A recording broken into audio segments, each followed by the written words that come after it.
Student, मैं आपकी teacher प्रेरणा सक्सेना। पिछली वीडियो में हमने हिंदी का पाठ 9 रम्मू और कल्लू पढ़ा था और समझा था।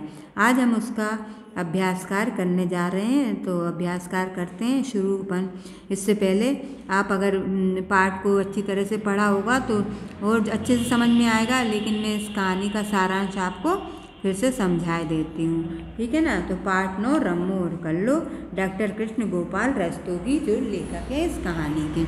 रम्मू और कल्लू दो बहनें थीं जो अपनी माँ के साथ लेखक के घर पर कामकाज करने जाती थी। एक दिन लेखक ने उन्हें पढ़ाई के लिए प्रेरित किया।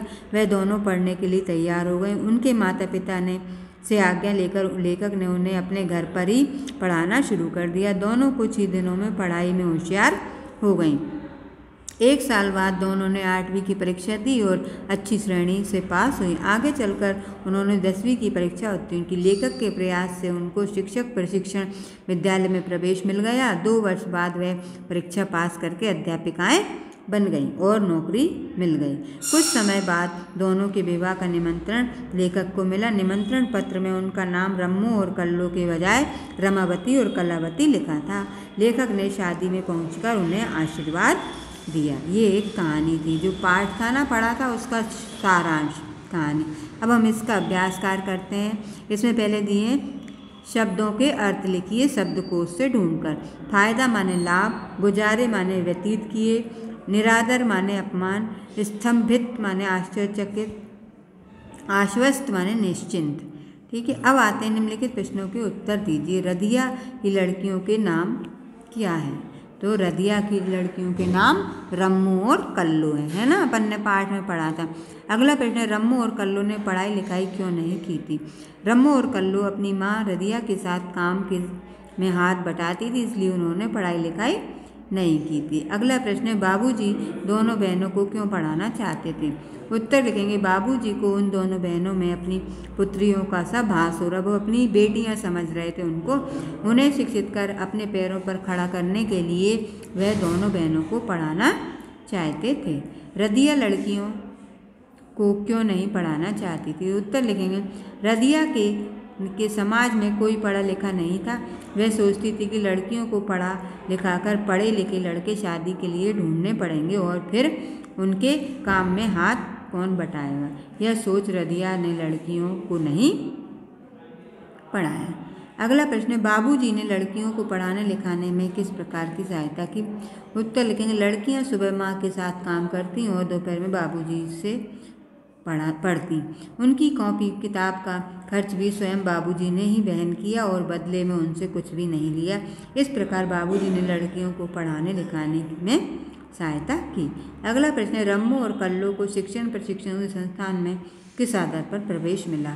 तो रम्मू को उसके परीक्षा फल के और कल्लू को परीक्षा फल एवं खेलों के प्रमाण पत्र के आधार पर शिक्षण प्रशिक्षण संस्थान में प्रवेश मिला। अगला प्रश्न है, पढ़ाई करते हुए भी हम घर के कामों में किस प्रकार मदद कर सकते हैं? उत्तर लिखेंगे, हम सुबह पढ़ाई समाप्त करके घर के कार्य में माता जी की मदद कर सकते हैं, साथ ही बाजार से सामान ला सकते हैं और शाम को माँ की साफ सफाई में मदद कर सकते हैं। बाबूजी ने दोनों लड़कियों का जीवन किस प्रकार बदल दिया? उत्तर है, दोनों लड़कियां अपनी माँ के साथ दूसरों के घरों में काम करती थीं। बाबूजी ने उन्हें शिक्षित कर शिक्षिका बनवा दिया। इस प्रकार उन्होंने दोनों बहनों का जीवन बदल दिया। ठीक है, अब आते हैं किसने किससे कहा। कथन किसने किससे कहा। तो पहला है, क्या तुम पढ़ना लिखना चाहोगी? तो यह किसने कहा था? बाबूजी ने रम्मू और कल्लू से। दूसरा है, पढ़ाने लिखाने से क्या फ़ायदा? काम तो इन्हें यही करना है। तो यह रधिया ने बाबूजी से कहा था। अगला प्रश्न, निम्नलिखित वाक्यों में रिक्त स्थानों की पूर्ति कीजिए। तो पहला है, बच्चों में भी उनके प्रति खाली स्थान था अपनापन। इसमें भरेंगे अपन अपनापन। पढ़ लिखकर रम्मू का नाम और कल्लू का नाम हो गया।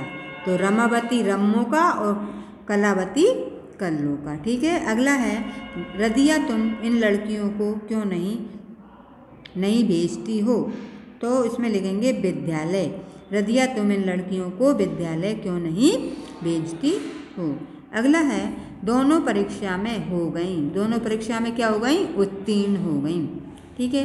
अब आते हैं भाषा अध्ययन पर। निम्नलिखित शब्दों के हिंदी शब्द लिखिए। एक तरफ तो शब्द दिए, दूसरी तरफ अपन इनके हिंदी शब्द लिखना है। तो एक तरफ लिख लेंगे शब्द, दूसरी तरफ लिख लेंगे हिंदी शब्द।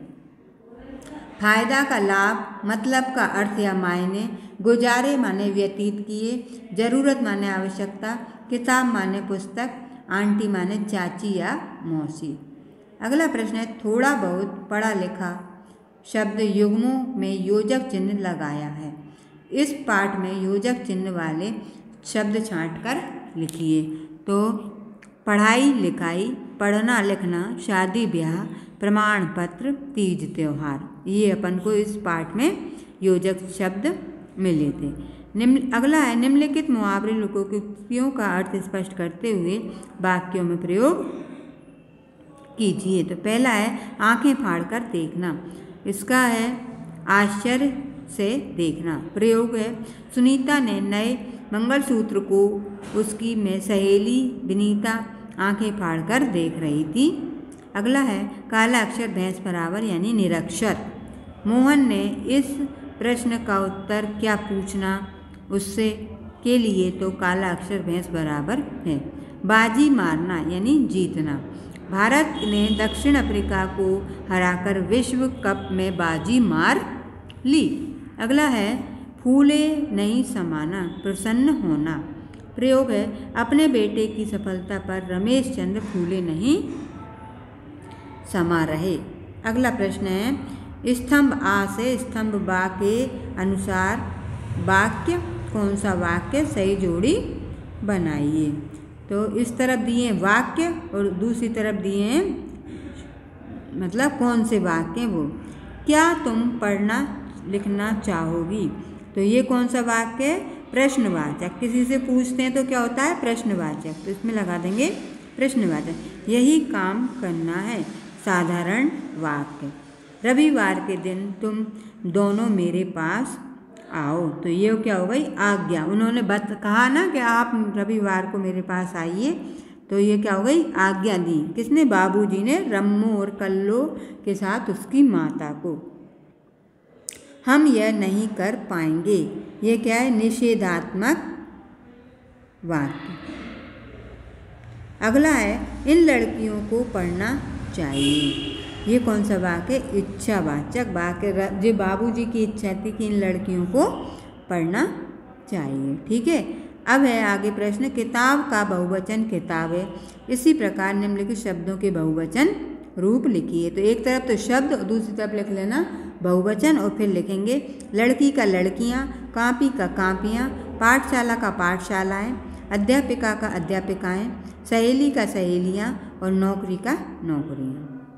अब क्या है कि इसमें ये दिया है निम्नलिखित वाक्यों में से सकर्मक क्रिया और अकर्मक क्रिया वाले वाक्य छांटकर लिखिए। तो सकर्मक क्रिया वाले वाक्य, इसमें जो वाक्य दिए हैं वह हंसता है, वह पत्र लिखता है, मोहन भागता है, मैं पुस्तक पढ़ता हूँ, हम सोते हैं, वह फल खाता है।